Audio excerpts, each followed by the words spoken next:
El tren se detuvo con un chorrito que cortó el air como un cuchillo. Álvaro bajo del vagón, con el peso de una carta arrugada en el bolsillo de su chaqueta y un nudo en el pecho que no lo dejaba respirar. Sevilla, con su aroma a azahar y su bullicio eterno, lo recibió como si nada hubiera cambiado, pero para él, el mundo se había roto en pedazos. 3 años atrás, en una noche de verano en la plaza de España, Álvaro había sentido por primera vez la mano de Diego entrelazada con la suya. Habían caminado bajo las estrellas, riendo, compartiendo sueños y promesas que parecían eternas. Diego, con su risa fácil y su mirada de fuego, era el ancla que mantenía a Álvaro en pie.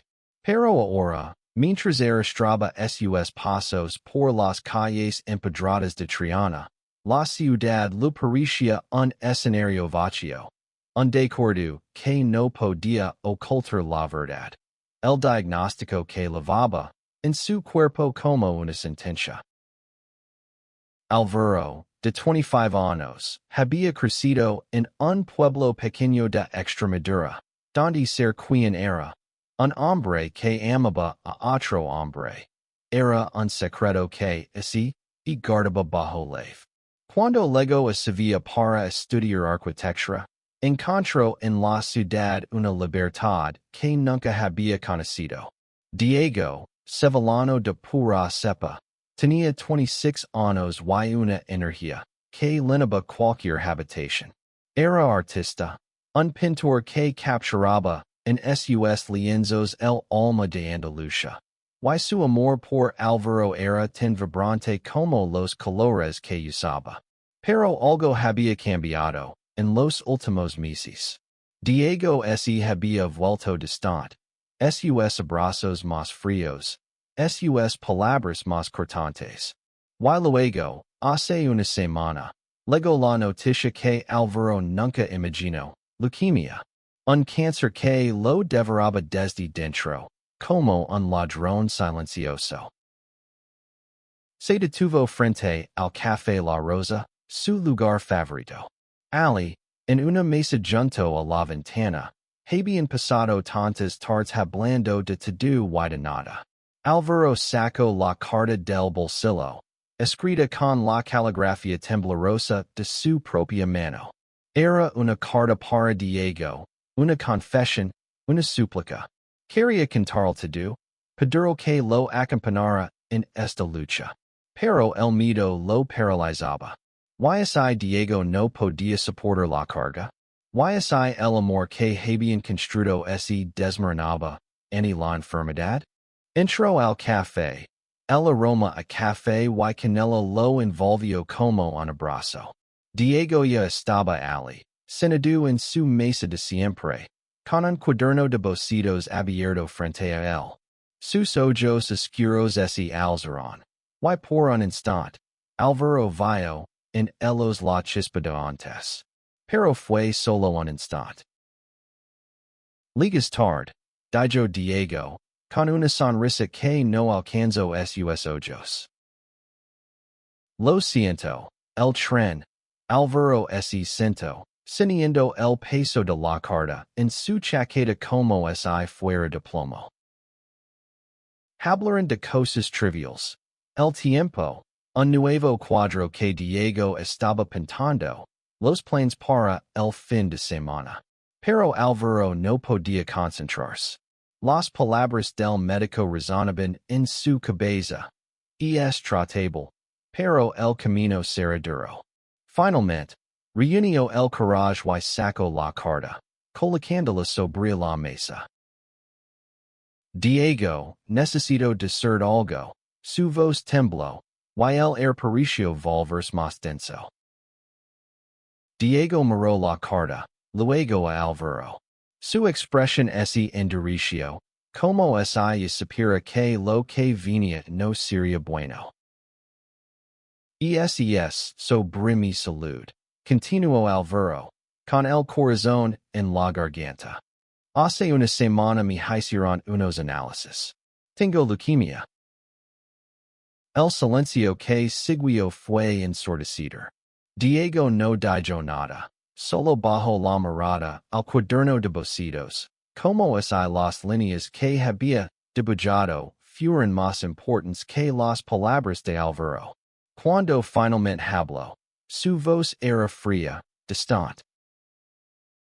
¿Y qué quieres que haga con eso? Alvaro sintió que el suelo se desvanecía bajo sus pies.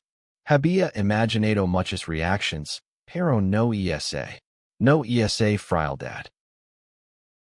Solo quería que los superes.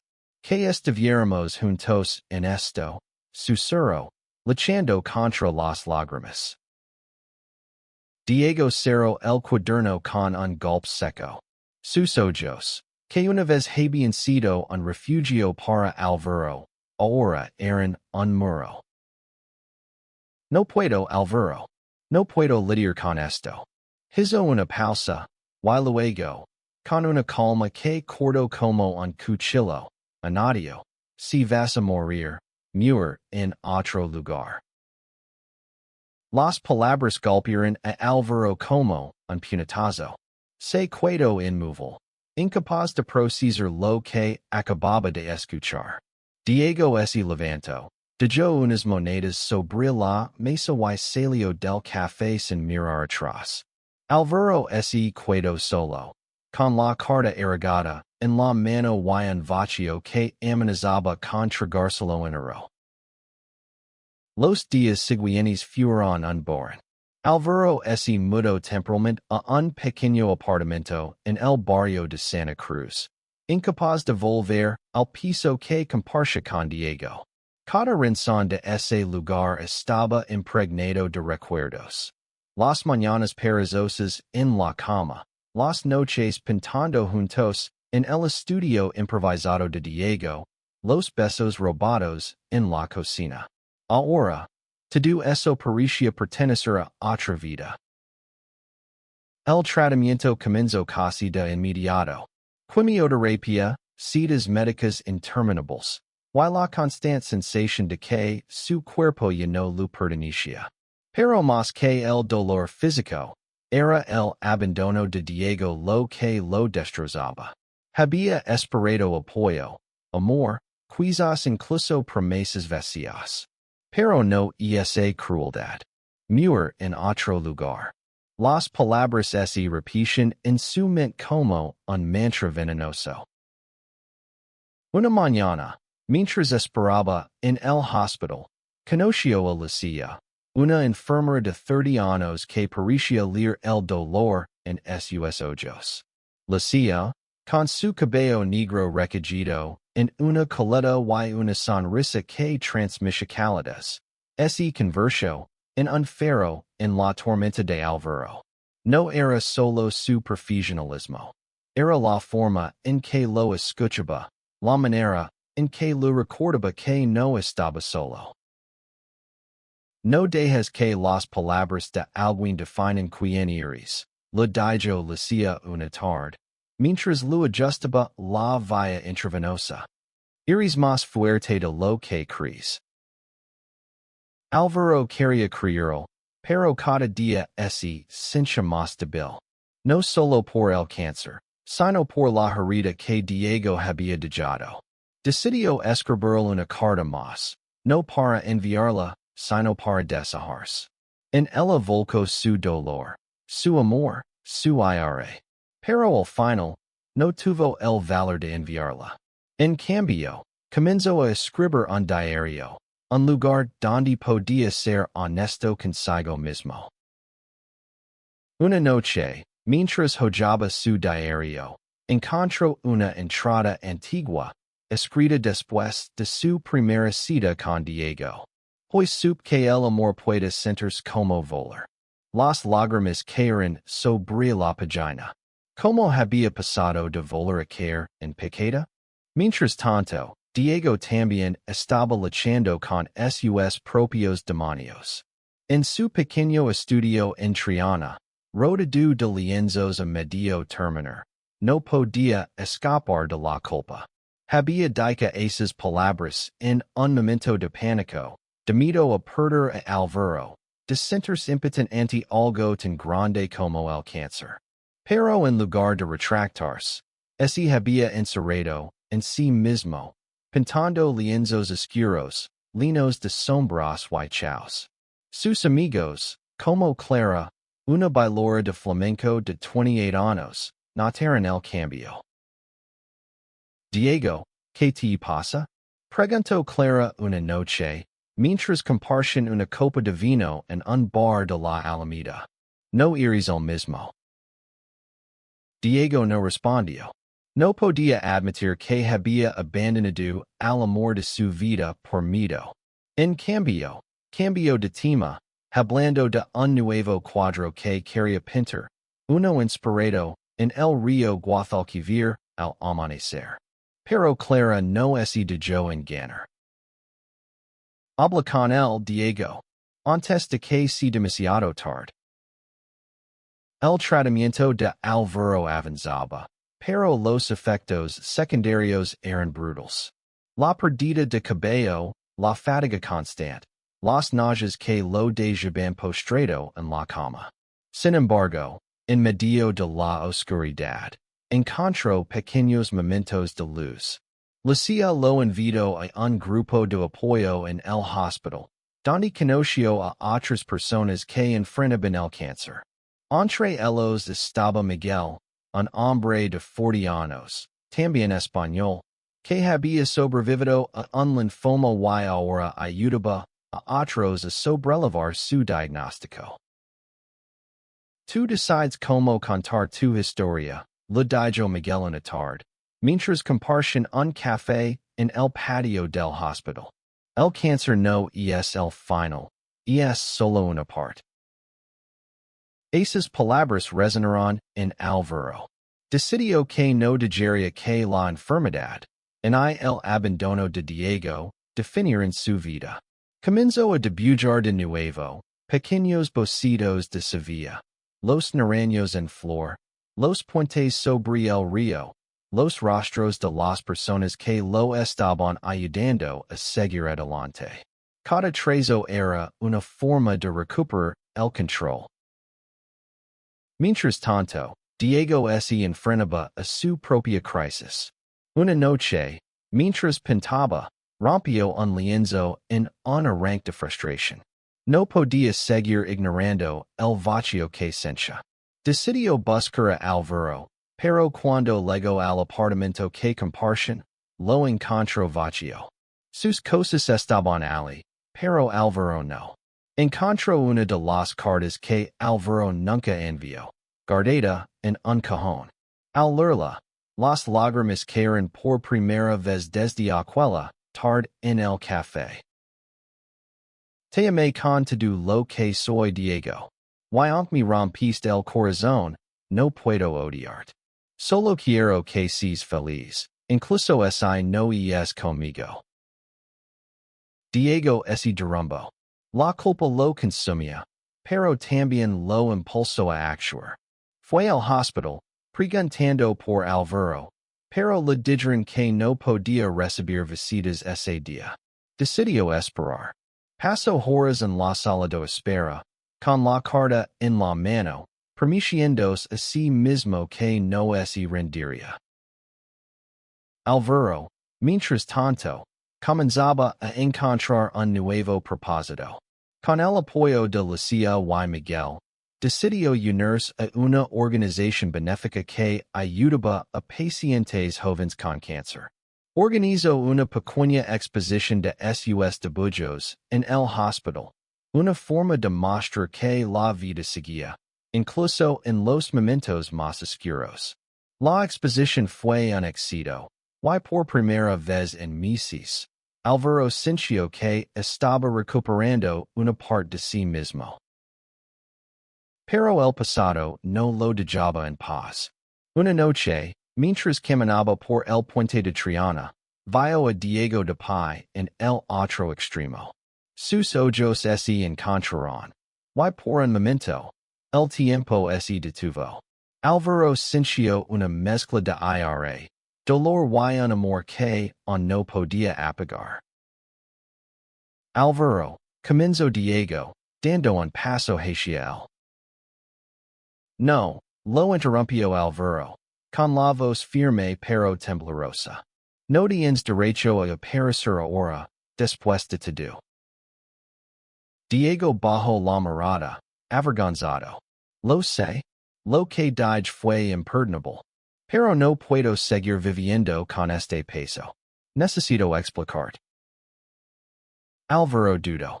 Quería odiarlo, quería gritarlo, pero también quería escuchar. Finalmente, asintió, y caminaron juntos hasta un banco junto al río.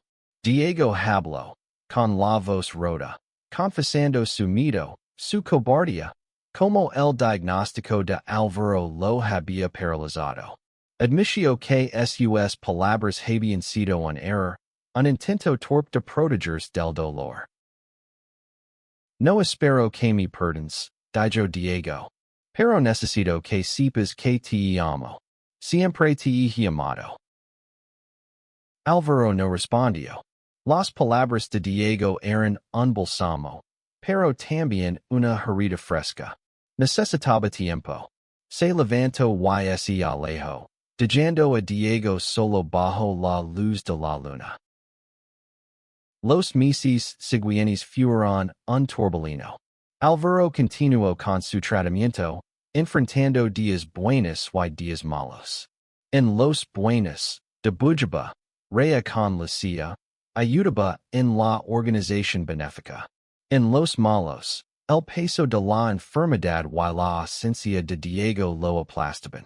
Pero cada día, encontraba una razón para seguir adelante.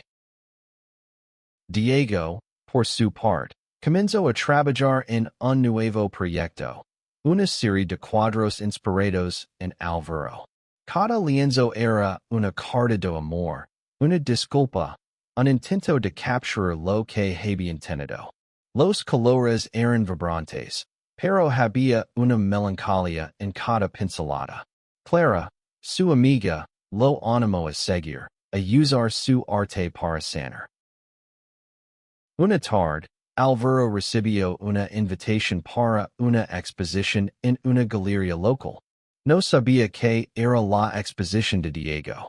Cuando llegó y vio los cuadros, su corazón dio un vuelco. Cada uno era un pedazo de su historia. La Plaza de España, el Café La Rosa, sus manos centralizadas. En el centro, un retrato de Álvaro, con una mirada llena de vida, de esperanza. Diego se acercó, nervioso. No espero que vuelvas conmigo, dijo. Pero quería que vieras esto. Que superes que nunca dejé de amarte.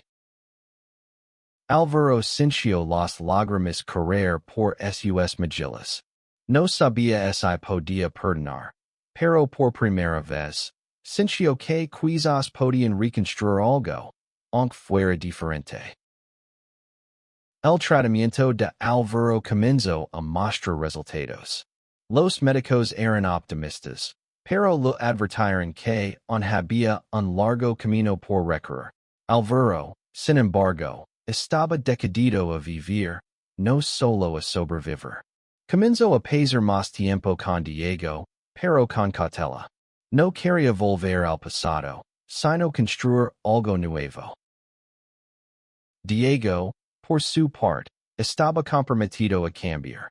Asistió a terapia, aprendió a manejar sus miedos, y se convirtió en un apoyo constante para Álvaro. No era perfecto, pero estaba intentando. Juntos, comenzaron a trabajar en un proyecto conjunto. Un libro que combinaba los dibujos de Álvaro y los cuadros de Diego. Una historia visual de su amor y su lucha. El proceso no fue fácil. Había días en que Álvaro dudaba, en que el dolor del abandono regresaba.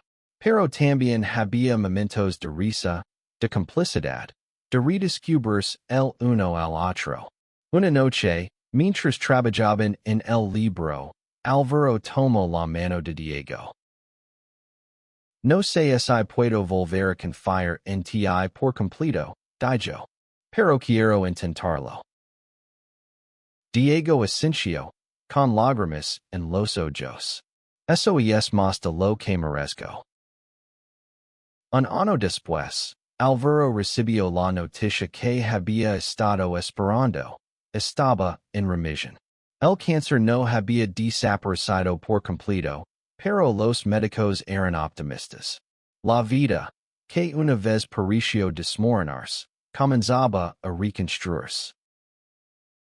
La exposición del libro fue un éxito. Álvaro y Diego estaban en el centro de la galería, rodeados de amigos, familia y extraños que se habían conmovido con su historia. Los dibujos de Álvaro, llenos de vida, y los cuadros de Diego, cargados de emoción, contaban una historia de amor, perdido y redención. Al final de la noche, Álvaro y Diego caminaron juntos por las calles de Sevilla. El aire estaba lleno del aroma de los naranjos, y la ciudad parecía brillar bajo las estrellas. Álvaro tomó la mano de Diego, y por primera vez en mucho tiempo, sintió que el futuro era posible. No sé qué nos depara el mañana, dijo Álvaro, mirando a Diego. Pero hoy, estoy aquí, contigo. Diego sonrió, apretando su mano. Eso es suficiente. Y mientras caminaban por el puente de Triana, bajo la luz de la luna, supieron que, a pesar de todo, habían encontrado una forma de volver a empezar. No era perfecto, no era fácil, pero era real. Y eso, al final, era todo lo que importaba.